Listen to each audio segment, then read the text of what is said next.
对于我是这样写吧，比以前那时候呢，估计没有ဖြစ်ပါတယ်10ချိန်လောက်ရှိပါပြီဒီတစ်ချိန်နဲ့ဆိုရင်တော့17ချိန်လောက်ဖြစ်မှာပါဟုတ်ကိုယ့်ရဲ့တွေးကြောင်လိုအပ်နေတဲ့လူတရားပြန်လည်ကျန်းမာလာတယ်ပြန်လည်ကောင်းမွန်လာတဲ့အတွက်အရန် PT ဖြစ်မိပါတယ်ပြီးတော့ PT ကလည်းဘာနဲ့မှမလဲနိုင်ပါဘူး PT ဖြစ်စရာကောင်းတယ်ပေါ့နော်ကိုယ်ခန္ဓာကိုယ်ကသွေးနဲ့မကျန်းမာတဲ့သူနာမကျန်းဖြစ်နေတဲ့သူမျိုး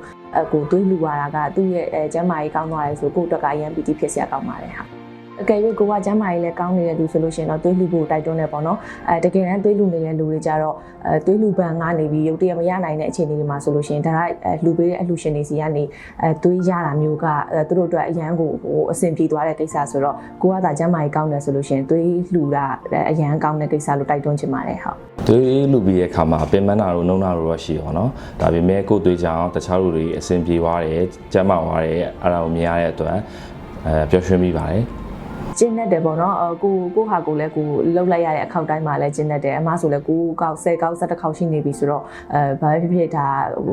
လှူပြီးတဲ့အခောက်တိုင်းမှာကိုတော့ပင်မမီနေမကောင်းဖြစ်ရှင်လို့ဖြစ်သွားပေမဲ့လည်းဒါအရန်ကျင်းတဲ့ဆရာကောင်းတယ်အမဆိုလို့ရှိရင်ဒီဟိုဟာသွေးလူပန်ဒီမှာတဆင်လူတာမျိုးမဟုတ်ပဲနဲ့လူနာရှင်တွေကိုဒရိုက်လှူပြီးတဲ့အချိန်ကြီးရှိတယ်ပေါ့နော်အဲ့တော့အဲ့လိုအချိန်တွေမှာဆိုလို့ရှိရင်လူနာရှင်တွေနဲ့ဒရိုက်လည်းစကားပြောပြီးသူတို့စီကလည်းကျေးဇူးတင်တယ်ဆိုတဲ့ခံစားချက်ကကို့မှာရတဲ့အတွက်အရန်ပီတီဖြစ်စရာကောင်းပါတယ်ဟုတ်